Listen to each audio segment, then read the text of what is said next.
Hi, I hope you're doing well.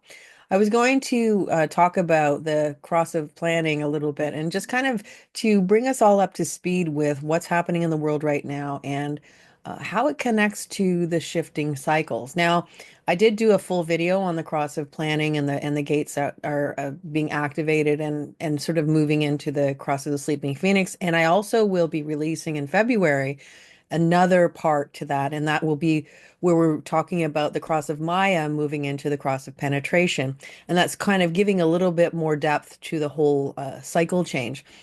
And I was going to just, put this conversation in the beginning of a video on the new moon, but uh, I decided that I wanted to just do it as a standalone because not everybody will be interested.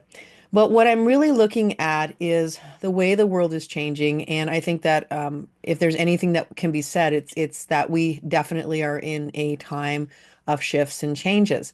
Pluto's moved into Gate 41, and that's really made a huge difference in how we are interacting with the world. And Pluto in Gate 41 is the beginning of everything new. This is a brand new cycle. It's the beginning of the mandala. It's the beginning when we celebrate the Human Design New Year. It is the beginning of the Human Design New Year. So there's a lot of beginnings that it's bringing, but we know that in order for a beginning to start, we need to let go of things that no longer serve us. This is where we are decreasing. This is where we're letting go of the dead wood. No, I've been on this planet for a few years, and I don't think I have ever, in my years, have seen the amount of energy around money and greed and the will center and the material goods that we have right now. I live in a house where we always have the business news going in the background. That's not related to me because that's not part of what I study, obviously. But, I live with people who are interested in the markets and all those types of things. And so, by process of just being in the area, I hear things about the business world, and probably, as I always say, I know more than I want to. But having said that, there was a new AI system that came out called DeepSeek, and I think that most people will know that it is like a copy of ChatGPT. But what it definitely is different is that it is less money to make it happen, but it's also less power to make it run. And so these were the biggest stumbling blocks, you could say, for people who are working with AI and trying to get it out in the world is how much power can we get? So there was more of this, are we going to open nuclear plants and those types of things? And so there was somebody talking about it on the business news, and they said, this is not great for corporate America, but it is great for humanity. And I thought in that one sentence, it really summed up the transition that we're going through right now. Because what we see is people saying we want more money, more of, our own. And we have certain players who want to take more than their fair share, more than they could ever spend in their whole lifetime. And then we have other people where they have nothing, and whatever little they have is being taken from them as well. And so this is what we see. And the cross of planning, which is fading away, it is all about community. It is all about, building communities. This is where all our institutions have come from. And so we see the institutions crumbling. We see that support for the community. The thing about tribal energy, and there is a lot of tribal division and even toxic tribalism. And I what I notice is in the collective we see a lot more people talking about tribal energy, which I thought is kind of interesting. But Ra Uru said that when human design, what looks like a crack to other people looks like something that's ready to explode open to somebody who knows human design. What is called free trade. Basically the globalized economy and the opening up of a world in which there are no tariffs. This whole transformation in the way in which the global economy is operated, the way in which all of these things have been opened up. You can see the pressure right now in the United States. I mean, Canadians feel this, because of this. There's a huge pressure in the United States to buy American now. Again, this closing off. This is one of the things that is a natural thing that we're going to see over the next 18 years, next 20 years. You're going to see more and more countries adding tariffs, beginning to bring protectionism into the way in which they operate, and in the end, this hurts everybody. And I see that as being true. And I'm not the type of person that believes in future sayers and what people are going to, what people are saying about the future and those types of things. But I have seen over and over and over again so many indications of the things that he talked about. He passed away in 2011, but there's so many things that he's talked about that are coming out in the real world right now. And it is surreal and it is informative, but it's also guiding everyone to say, okay, we have to be our own authority. We have to listen to our own selves. And so, why do we have the situation we have right now? Well, because everything is moving in a new direction. And yet, as there is with all changes, there are some people who want to cling to the past, some people who want to cling to the tribalism, some people want to cling to the tribal leaders, to the tribal energy. I will take care of you. Just listen to everything I say. Do not question me, but I will take care of you. But what we have is a disconnect because we know that the cross of planning is shifting. The cross of planning is fading. And so the tribal leaders are saying that they will take care of people. But will they do it is another story. We also have more focus on the will center because that is the center of all tribal energy. The 3740, again, is about making deals if you look at it from the perspective of not the community. And yet, what we also have is a rise in individualism. And we see that where people want to express themselves in the way they want to be expressed.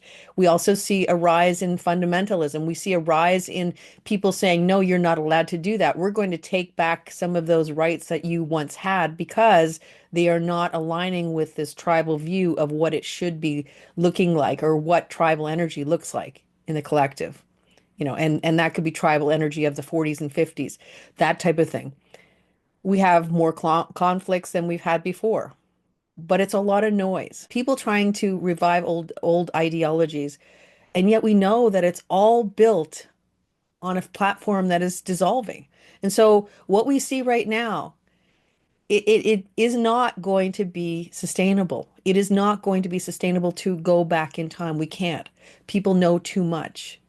We are not the same people, and this is all about the cycles.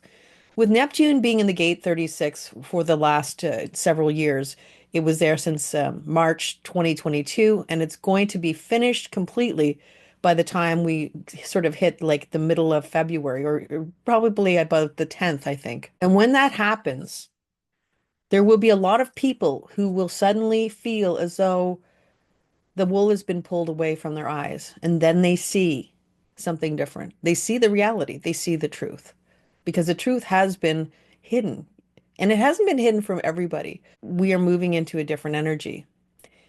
With Uranus in gate 23, we're looking at assimilation. We're looking at this idea of everybody has to act and be the same in order to feel safe. People are giving up their individuality so that they can feel safe. And we see that happening, especially in the tech world, because when we're looking at gate 23, this, in my opinion, is really connected to AI, the internet, and those types of things, especially with Uranus out there. So there's this letting go of who you are, letting go of your beliefs so that you can fit in, so that you can be okay. We see this with the big tech moguls that are rolling back to align with a truth that may not be their truth. I don't know what their truth is. We see this all happening, but once again, it is built on a foundation that is fading. What is happening now is not sustainable. And it's easy to buy into this fear and this anxiety about what do we have left. But the one thing we could say is that we are moving into unknown territory, uncharted territory. This is brand new energy. But if you look to the past when this energy was in play in the 1700s, it's easy to see that it was a time of revolution. It was a time of change, and it was a time of no longer being constrained by an authority that thought they knew better than everyone else. And this is where we are moving. So as the cross of clan fades, we will see more. We will hear more noise and more loudness. But all we can do is walk in our own integrity and our own truth, to step in our truth, but also to step back when it is the right timing. Neptune in gate 25 in the exaltation has brought back, and I've said this several times, but I think it bears repeating. It has brought back the exaltation that says you know what you need to heal yourself. And you don't need to go outside of yourself to find healing. It doesn't mean we can't have friendships, communities, have people who we work with, teachers, people who show us different tools that we can use. But the real work comes from within us, and we have the power to do it. The greatest tool and the greatest gift that human design gives us is a sense of self-empowerment, to be empowered by who we are, to be empowered by being alive. And the one thing that I want to sort of end this with is this concept of I saw a movie on Netflix not long ago, and it was an old movie, but it was a movie called The Discovery. And I'm going to make a spoiler on this, but it was about this person who the scientists had who had discovered that there truly was an afterlife and it could be proven. And so there was a place that we go um, after we pass. And I know that there are a lot of people who already feel that that's a truth, but I think that this was more of a universal understanding. What it really showed was a lot of people thought, okay, well, I'm going to go to the afterlife. And so they had a lot of people making their own decisions to do that type of thing. Um, but what I really received from this, and I thought that going forward with all the individual energy, the one thing about individual energy that we always see happening, especially with the 3420, the gate 20, if we just isolate that, it is about the now. It is about seeing everything in the now because that literally is all we have. If we live in the past or we live in the future, we never ever appreciate what we have in this very moment. This is where we find our empowerment. This is where we find our strength. This is where we find the beauty of being alive. And it isn't about what's going to happen tomorrow. And it isn't about, um, when we go to our afterlife or the so many dimensions that people talk about. It's about being alive in our bodies and our life. And this is where we can find the most enjoyment. And yes, the most pain and sadness too, but you cannot have one without the other. And this is the duality of being alive. Being alive is a gift. And I think the more that we start to remember that, the more that we can see how we can find what we need in this world. Because when we're always looking at the next thing or the something good that's happening or the afterlife even, we don't appreciate what we have in this very moment. And that is what I think will kind of be the balm that soothes us all to be alive in this moment, to see the world around us, to look at the beauty that we still have. We're not here to conquer the world. We're here to live, to be in the energy of life, to be in the environment, to be. And that is where we're moving in 2027 and beyond. And that is a message I wanted to leave with you today. And with that said, I'm sending you a lot of positive energy and peace and whatever resilience and strength you need to push through the changing tides that we're moving through at this point. Until next time, take care and bye for now.